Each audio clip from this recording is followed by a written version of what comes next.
Namaskar and welcome to this Monday edition of Market Mantra, the program in which we give you a complete update on the economic news of the day. And today we shall also be taking calls from you friends on any queries that you may have on economic, business and stock market news. But please do remember that we do not address company-specific queries. Well, you may call us on the numbers 2331-4444, 2371-7106 and 2371-7117. And if you're calling us from outside Delhi, please do not forget to add 011 as a prefix to these numbers. Well, I'm Lalima Aneja Dang and with me is my co-anchor in Hindi, Sonu Sood. धन्यवाद लालिमा। नमस्कार श्रोताओं, market मंत्र में आपका स्वागत है। रोज की तरह आज भी हम ताजा आर्थिक समाचार आप तक लाएंगे। आज सोमवार है और आज हम कार्यक्रम में आपके सवाल भी शामिल करेंगे। आर्थिक, व्यापारिक और शेयर बाजार से जुड़े किसी भी विषय पर आप प्रश्न पूछ सकते हैं। यहां आपको बता दें कि कार्यक्रम में किसी विशेष कंपनी या स्टॉक के बारे में जानकारी हम आपको नहीं दे पाएंगे। प्रश्न पूछने के लिए आप इन नंबरों पर फोन कर सकते हैं 23314444, 23717106 और तीसरा नंबर है 23717117। दिल्ली से बाहर के श्रोता इन नंबरों से पहले 011 भी डायल करें। सवालों के जवाब देने और चर्चा के लिए हमारे साथ कार्यक्रम में आमंत्रित हैं आर्थिक विशेषज्ञ डॉक्टर यामिनी अग्रवाल। यामिनी जी नमस्कार, आपका स्वागत है। नमस्कार, धन्यवाद। और अब सबसे पहले हेडलाइंस के साथ है लालिमा Aneja Dang. Thank you, Sonu. Key domestic stocks climb more than 1% amid mixed global cues. Sensex closes near 60,400 points. Nifty regains the 18,000 mark. And rupee appreciates to settle near the 74 rupees per US dollar level. मुख्य समाचार एक बार फिर। मिले जुले वैश्विक संकेतों के बीच प्रमुख घरेलू शेयर बाजार 1% से अधिक की बढ़त में रहे। सेंसेक्स 60,400 के करीब बंद हुआ। निफ्टी बढ़कर फिर 18,000 के स्तर को पार कर गया और रुपया डॉलर के मुकाबले मजबूती दर्ज करता हुआ 74 रुपये प्रति डॉलर के स्तर के करीब हुआ बंद।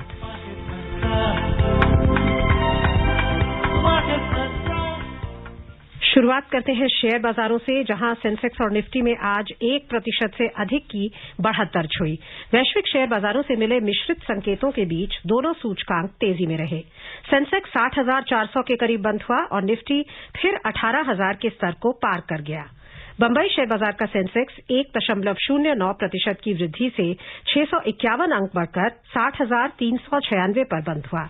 नेशनल स्टॉक एक्सचेंज का निफ्टी भी 1.07% की तेजी से 191 अंकों का उछाल दर्ज करता हुआ 18,003 पर बंद हुआ।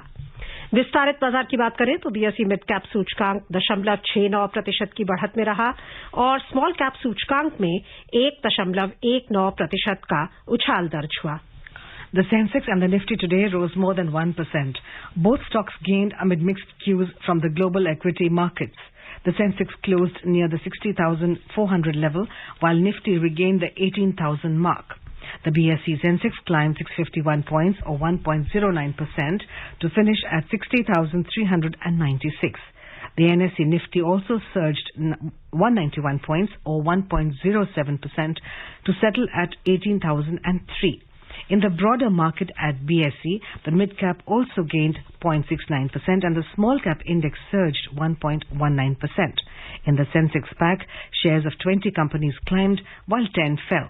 Titan was the top gainer as it surged 3.3%, followed by Maruti, which gained 2.7%. IT and SBI both rose 2.5%. On the other hand, Wipro plunged 2.5%. Nestle India declined 1.2%, while Asian Paints and Power Grid both fell around 0.5%. In sectoral indices, all 19 sectors climbed. The capital goods sector was the top gainer as it rose 2.3%, followed by realty and industrial sectors, which climbed 1.9%. Bankex gained 1.8% and auto sector index added 1.7%. The overall breadth of the BSE trade was positive as shares of 2,640 companies gained while 1,001 fell. Shares of 107 companies remained unchanged. और अब हमारे साथ जुड़ गए हैं हमारे आज के पहले श्रोता गुरुग्राम से विकास जौली हैं हमारे साथ। विकास जी, आपका स्वागत है, सवाल पूछिए। धन्यवाद। Good evening everyone. I read somewhere that most of the small cap companies have higher growth potential, as compared to the blue chip companies, which have already made a place in the market. So my question is investing in small caps also beneficial if the future prospects of the organization are promising? Thank you. Well, small caps are good, promising investments if the particular business shows promising growth. Also, the management seems to be sound. Overall, their activities seem to be promising and taking the growth further. They usually provide for higher returns than the other companies. But since there is a greater risk in terms of their growth as well as in terms of their potential, the returns are also subsequent to that. We are now joined by Rajesh, who's calling us all the way from Hyderabad. जी राजेश जी, सवाल पूछें. Yes, good evening, Sumanta Patil. Good evening. So इस budget से पहले हमारे जैसे investor के लिए, छोटे इन्वेस्टर के लिए कौन सा सेक्टर फायदेमंद रहेगा, किन सेक्टर में इन्वेस्ट करना ठीक रहेगा? जी देखिए, आईटी और फार्मा एक अच्छे सेक्टर्स हैं अगर आप निवेश करना चाहें. ये सेक्टर्स जो बैंक हैं और आपके कैपिटल गुड्स और इंफ्रास्ट्रक्चर सेक्टर्स हैं, कुछ लॉन्ग टर्म सेक्टर्स हैं जिनमें निवेश किया जा सकता है. अगर हम सेंसेक्स की बात करें, हमने अभी स्टोरी पढ़ी कि आज भी 650 अंकों से अधिक बढ़ा सेंसेक्स, और पिछले सप्ताह भी जो इस वर्ष का पहला सप्ताह था, हमने खासी तेजी देखी 1,500 अंकों की. कैसे देखती हैं आप बाजार के सेंटिमेंट को और आगे क्या आउटलुक है? ये देखिए, ओवरऑल बाजार में सेंटिमेंट पॉजिटिव है. देखा जाए तो ओमिक्रॉन का चैलेंज रहता है, पर खासतौर पे उसको निपटने के लिए जो कोशिशें की जा रही हैं, बूस्टर डोज लगवाना और फ्रंटलाइन वर्कर्स के लिए और 7 साल से ऊपर के लोगों के लिए, और वैक्सीनेशन बच्चों के लिए जो शुरू की गई है, इस सब से जो है ओवरऑल इकोनॉमिक रिकवरीज में एक पॉजिटिव इफेक्ट नजर आ रहा है. ये भी देखा गया है कि जितने भी इंडिकेटर्स रहे हैं इकोनॉमिक रिकवरी के, चाहे वो हाई फ्रीक्वेंसी इंडिकेटर्स हों या और इंडिकेटर्स हैं, वो एक पॉजिटिव ट्रेंड में रहे हैं. Q3 के रिजल्ट्स भी एक पॉजिटिव उम्मीद जताते हैं. ये भी देखा गया है कि जो फेडरल रिजर्व बैंक है उसने सिग्नल किया है कि वो अपने इंटरेस्ट रेट्स बढ़ाएगा मार्च के आसपास, और जो है बॉन्ड बाइंग में टेपरिंग करेगा. वो भी एक दिखाता है कि संसार भर में ओवरऑल ऑप्टिमिज्म है इकोनॉमिक रिकवरीज को लेकर के. तो ये सभी एक पॉजिटिव ग्रोथ पोटेंशियल दिखा रहे हैं. And Yamini, if somebody were to think about investing at this time, the Sensex is at robust 60,000 plus. Is this the right time, or should one wait and watch? Well, it would be good to wait and watch and be more cautious at this time, because as and when the challenges of Omicron would unfold, the markets would be driven by those challenges, and they can affect the movement of the Sensex to a larger extent. आइए अब चलें मुंबई, जहां से गोपाल हैं हमारे साथ. गोपाल जी, आपका स्वागत है, सवाल पूछें. जी, मार्केट में टीम को नमस्कार जी. मैडम, मेरा ये सवाल है कि नॉन कन्वर्टेबल डिबेंचर बहुत सारे कंपनी ओपनली ऐसे देती है, एडवर्टाइज या रेडियो पे या टीवी पे या पेपर में 11.25% इंटरेस्ट. किसका ये अभी भी रिसेंटली चल रहा है, 1-1 लाख करोड़ का सर नॉन कन्वर्टेबल. ये लोग पैसा सबसे पैसा इकट्ठा करते हैं जी. क्या उसमें कोई सिक्योरिटी नहीं है? जब उसको तो आदमी लोग उसमें क्यों फंसते हैं? उसको क्यों ऐसा सपोर्ट दिया जा रहा है? उसको घड़ी घड़ी पब्लिक से पैसा कलेक्ट करते हैं. कई लोगों ने नॉन कन्वर्टेबल डिवीजन ने हाथ ऊपर कर दिए, बेचारे कई धक्के खा रहे हैं उसके पैसा उठाने के लिए. मेरा भी एक इसमें फंसा हुआ है, एनसीडी DHFL का, उसका अभी तक रिफंड नहीं आ रहा है. तो ऐसे ये थोड़ा ध्यान देना चाहिए ना आरबीआई को. ऐसे लोगों को क्यों ये लोग दे रहे हैं, तवज्जो नहीं देना चाहिए. पहला सवाल ये है.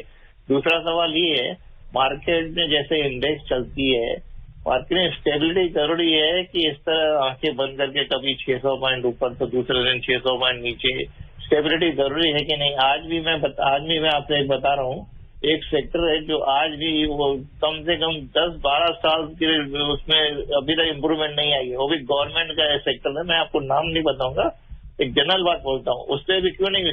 जब देखो, मैं कई स्टॉक देखे हैं 20, 100, 200 टाइम ऊपर चले गए, जबकि कोई उसमें इम्प्रूवमेंट नहीं है. जी देखिए, नॉन कन्वर्टेबल डिबेंचर्स वो डिबेंचर्स होते हैं जैसे कि अगर एक कंपनी लोन उठाती है और उसे आपको कुछ समय बाद उसी पैसे को वापस करती है, उस पैसे को जिस दौरान के लिए लिया जाता है उस पर एक इंटरेस्ट रेट आपको दिया जाता है। नॉन कन्वर्टेबल का मतलब होता है कि वो इक्विटी में कन्वर्ट नहीं होते।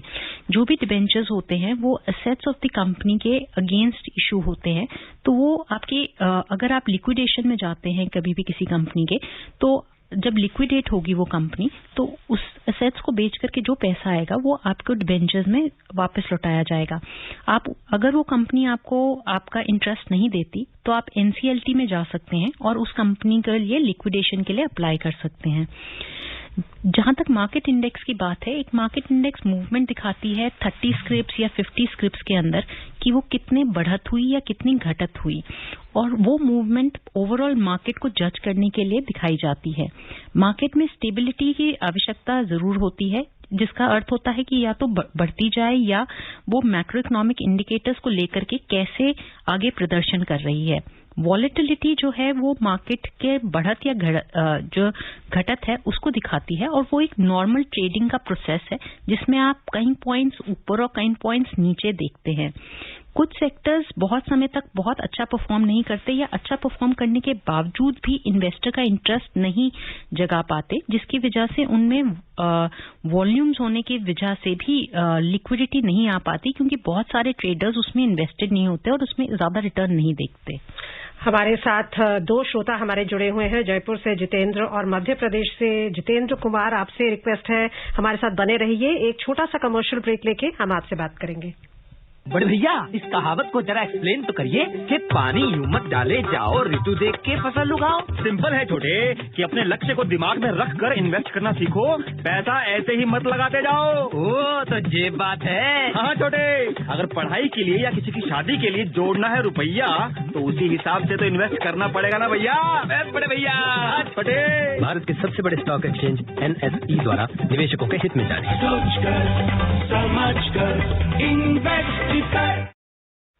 मार्केट मंत्र में आपका फिर स्वागत है। जितेंद्र जी जयपुर से हमारे साथ हैं, नमस्कार, सवाल पूछे। हाँ, नमस्कार आपको भी। अच्छा, हमारा प्रश्न जैसे ये है कि 2021 में जैसे पूरे साल में निफ्टी और सेंसेक्स जितना परसेंटेज प्रदर्शन किया, तो क्या वो नैस्डैक के भी बारे में बताया और हैंसेंग वाले भी मार्केट के बारे में बताया कि वो कितना % परफॉर्म किया है?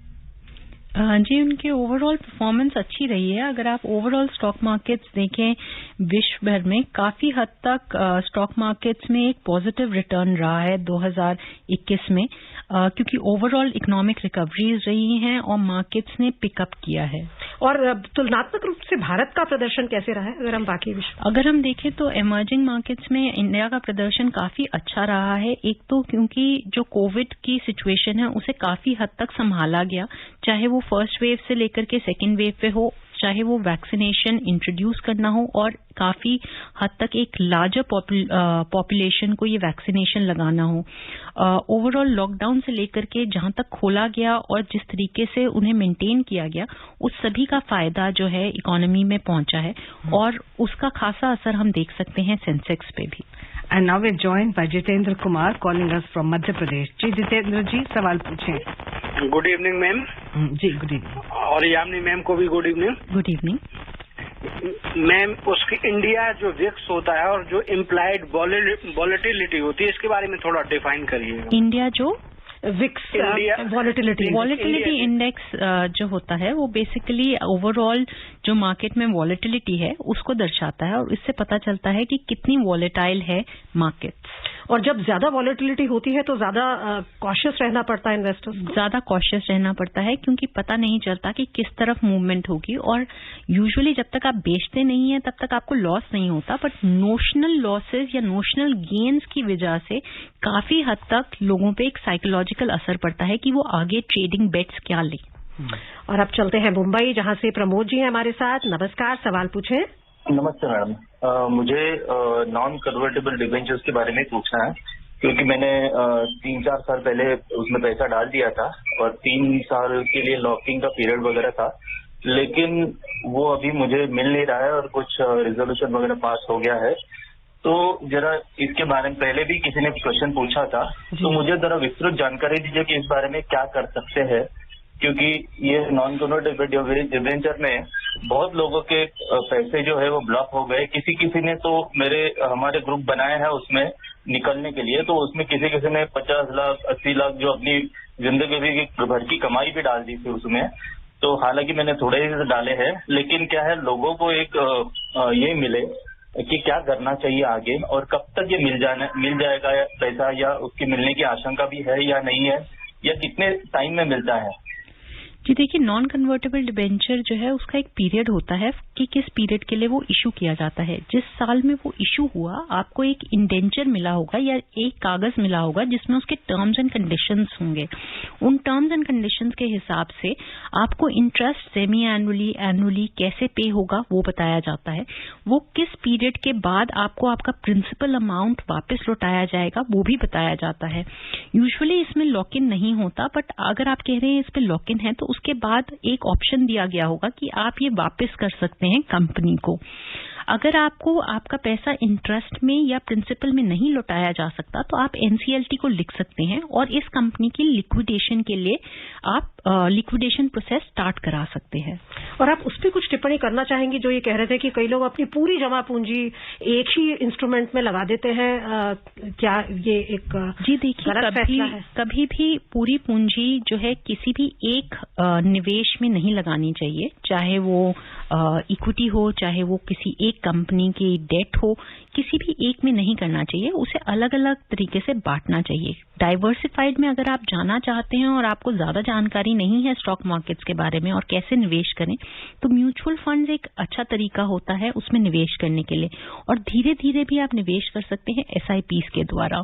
कोशिश करें कि डाइवर्सिफाइड रखें, कुछ रियल एस्टेट में डालें, कुछ गोल्ड में डालें, कुछ इक्विटी में डालें, कुछ डेट में डालें और डिफरेंट कंपनीज में डालें जो ए ग्रेड हो, अगर खास तौर पे अगर आप जानते ना हो मार्केट के बारे में। As I said, don't put all your eggs in one basket and have a diverse portfolio.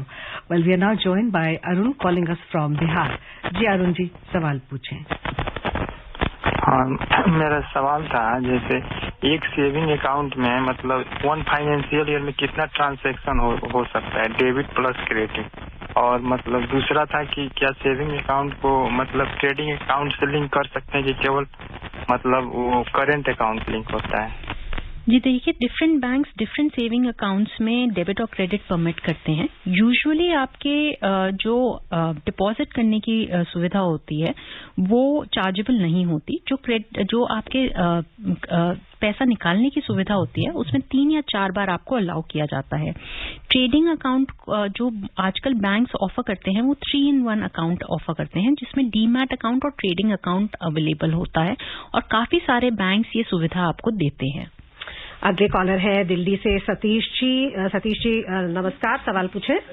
हाँ जी नमस्कार मैडम जैसे पिछले साल भारत में बहुत ज्यादा महंगाई हुई थी प्रॉपर्टी में भी और सभी लोहा सीमेंट सभी में, तो मैडम इस साल भी होने की कोई संभावना है? और मैडम मेरा एक सवाल ये है, जैसे जब भी सोनू मैडम आप एक्सपर्ट लोगों से पूछती है कि भाई आने वाले समय में मार्केट कैसे रहने वाली है, क्या होने वाला, तो आप सब लोग ना हमेशा भाई उज्जवल बताते हैं कि भाई भारत में तो बड़ा अच्छा समय आने वाला है। पुनीत सर से भी पूछते हैं, आपसे भी, शरद जी से भी, तो आप लोग कभी भी नेगेटिव नहीं बताते, पॉजिटिव ही बताते हैं। क्या भारत की इकोनॉमी इतनी सॉलिड है कि? सतीश जी, हम पूरा बैलेंस्ड व्यू देने की कोशिश करते हैं। जब भी कोई आपदा आती है या कोई भी चुनौती आती है तो उस पर भी हम कोशिश करते हैं कि पूरी तरह अवेयरनेस क्रिएट करें। जी देखिए, जहाँ तक इन्फ्लेशन की बात है, इन्फ्लेशन काफी हद तक एक चैलेंज है और सबसे बड़ा चैलेंज है इंटरनेशनल क्रूड ऑयल प्राइसेस। अगर वो ऊंचाई पे रहती हैं तो वो सीधा इन्फ्लेशन इंपोर्ट किया जाता है जिसका असर आपको आपके खाने पीने के पदार्थों पे नजर आएगी।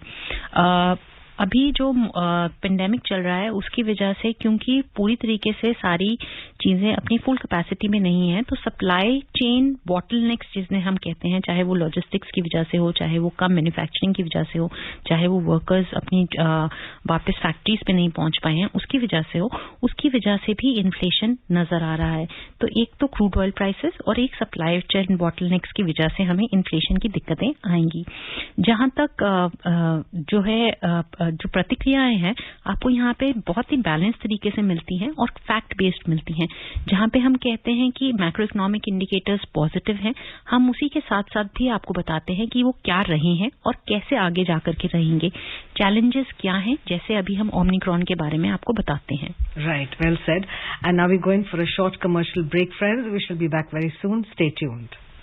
बड़े भैया इस दोहे को जरा एक्सप्लेन तो करिए कि बिना विचारे जो करे सो पाछे पछताए, काम बिगाड़े आपनो जग में हो फसाए. सिंपल है छोटे कि बिना विचार किए अगर आप इन्वेस्टमेंट करेंगे तो बाद में पछताएंगे और लोग हंसेंगे. वो तो ये बात है. हाँ छोटे, लोगों की बातों में मत पड़िए, इन्वेस्टमेंट सोच समझ कर आज से ही करिए. बड़े भैया. अरे छोटे, भारत के सबसे बड़े स्टॉक एक्सचेंज NSE द्वारा निवेशकों के हित में जारी.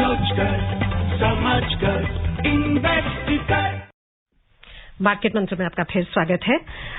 गौरव है हमारे अगले श्रोता, गाजियाबाद से हमें फोन कर रहे हैं. गौरव जी नमस्कार, सवाल पूछिए. नमस्कार मार्केट मंत्र टीम, नमस्कार. यामिनी मैडम को नमस्कार. जी नमस्कार.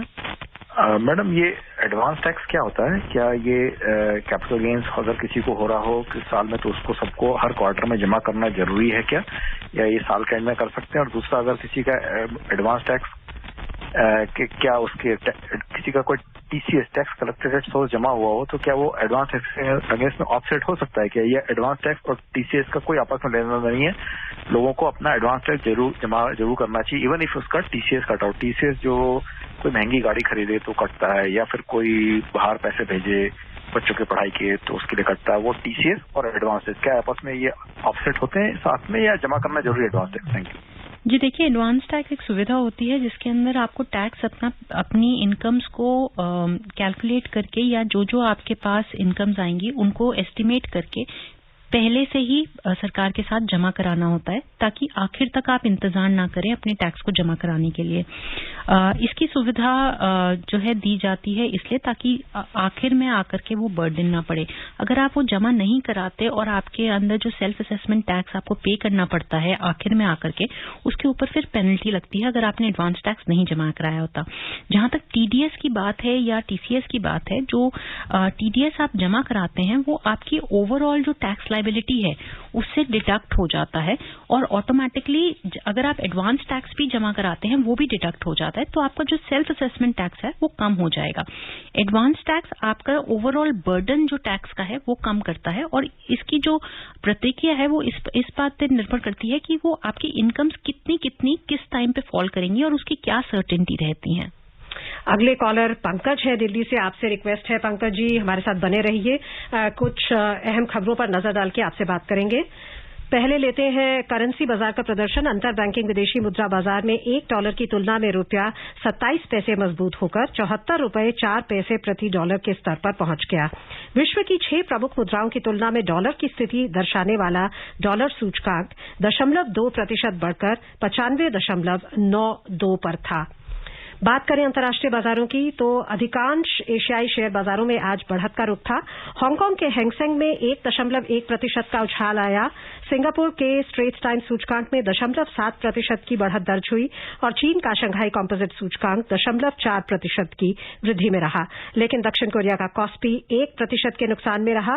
जापान के बाजार में हालांकि आज कारोबार नहीं हुआ. यूरोपीय क्षेत्र की बात करें तो दिन के कारोबार में यहां हल्की गिरावट थी. लंदन का फुट्सी में कोई खास बदलाव नहीं हुआ था.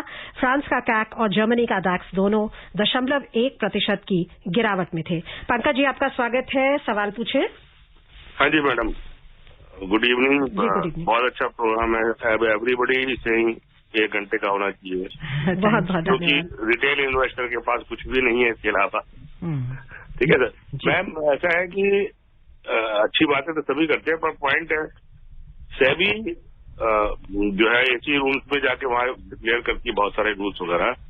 अब शेयर के ऊपर जो ओल्ड शेयर हैं उसके ऊपर उन्होंने कराया, पर कोर्ट के अंदर कोर्ट बंद है, और वो कह रहे हैं 2023 तक हमें सारा जो है ओल्ड शेयर बंद कर देंगे.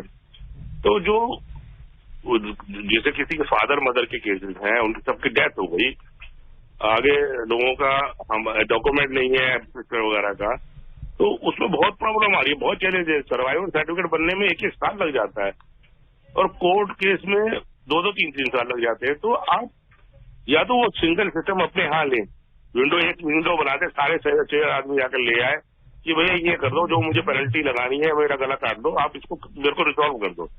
वो नहीं हो रहा मैडम। जी देखिए, कोई भी जो रूल लाया जाता है उसमें प्रोविजन बनाया जाता है कि काफी हद तक विंडो दी जाए कि लोग अपने आप को प्रिपेयर कर सकें और उस रूल को एडहेयर कर सकें।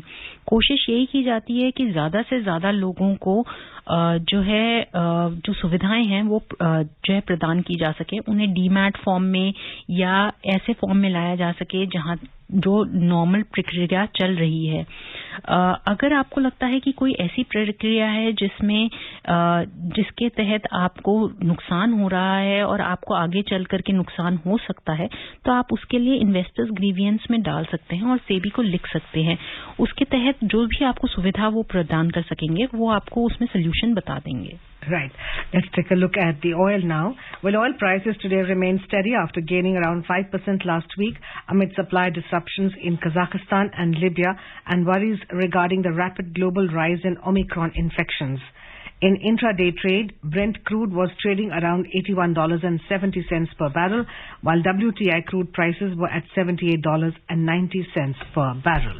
उधर मल्टी कमोडिटी एक्सचेंज में फरवरी अनुबंध वाला सोना 30 रुपए की बढ़त से 47,475 रुपए प्रति 10 ग्राम पर था। मार्च अनुबंध वाली चांदी भी 60 रुपए की वृद्धि से 60,670 रुपए प्रति किलो पर थी। न्यूयॉर्क मर्केंटाइल एक्सचेंज में सोना बढ़त के साथ $1,799.80 प्रति आउंस पर था और चांदी भी तेजी दर्ज करती हुई $22.50 प्रति आउंस पर थी। समय बहुत ही कम रह गया है। महेश जी हैं रेवाड़ी से, आप जल्दी से अपना प्रश्न पूछ लें। हाँ जी, मैडम वो था सर से। हेलो हाँ जी, सवाल पूछिए। हाँ जी, मैं जानना चाह रहा था जी, एक सहारा इंडिया परिवार के नाम से एक कंपनी है सुबह। हेलो हाँ जी बोलिए। हाँ जी, आप सुनाई पड़ रहा है ना जी? हाँ जी आप बोलिए। मैं जानना चाह रहा था कि एक सुबह हो रहा है कि सहारा परिवार इंडिया के नाम से कंपनी है, उसमें लोगों ने मतलब कई तरह की स्कीमों में पैसा इन्वेस्टमेंट किया हुआ है। जी महेश जी, समय बहुत ही कम रह गया और आप एक स्पेसिफिक कंपनी के बारे में पूछ रहे हैं। आप हमें अगली बार जरूर फोन करें और कोई भी आपके पास सवाल हो आर्थिक, हम जरूर आपको उसका जवाब देना चाहेंगे, क्योंकि हम प्रोग्राम के शुरू में ही कह देते हैं कि कंपनी स्पेसिफिक सवाल ना पूछें तो बेहतर है। कार्यक्रम का समय अब समाप्त हो रहा है। यामिनी जी, आप आई, हमारे श्रोताओं को बहुमूल्य जानकारी दी, उसके लिए आपका बहुत बहुत धन्यवाद। धन्यवाद। And before we close, friends, here's a reminder of the headlines. Key domestic stocks climb more than 1% amid mixed global cues. Sensex closes near 60,400 points. Nifty regains the 18,000 mark. And the rupee appreciates to settle near the 74 rupees per US dollar level. That's all we have for you in this edition of Market Mantra. This is Lalima Aneja Dang and my co-anchor Sonu Sood bidding adieu. Namaskar. बड़े भैया, इस कहावत को जरा explain तो करिए कि नाच ना जाने आंगन टेढ़ा। सिंपल है छोटे, इन्वेस्टमेंट डांस की तरह है। अगर ध्यान से सोच समझ कर करोगे तो मस्त रहोगे, और अगर लापरवाही की बाजू वाले से भिड़ोगे। ओ तो ये बात है। हाँ छोटे, इन्वेस्ट करने से पहले पूरी जानकारी जुटाइए और बाजू वाले की नहीं, अपनी अकल लगाइए। बड़े भैया, अरे छोटे, भारत के सबसे बड़े स्टॉक एक्सचेंज NSE द्वारा निवेशकों के हित में जारी। Market Mantra brought to you by National Stock Exchange.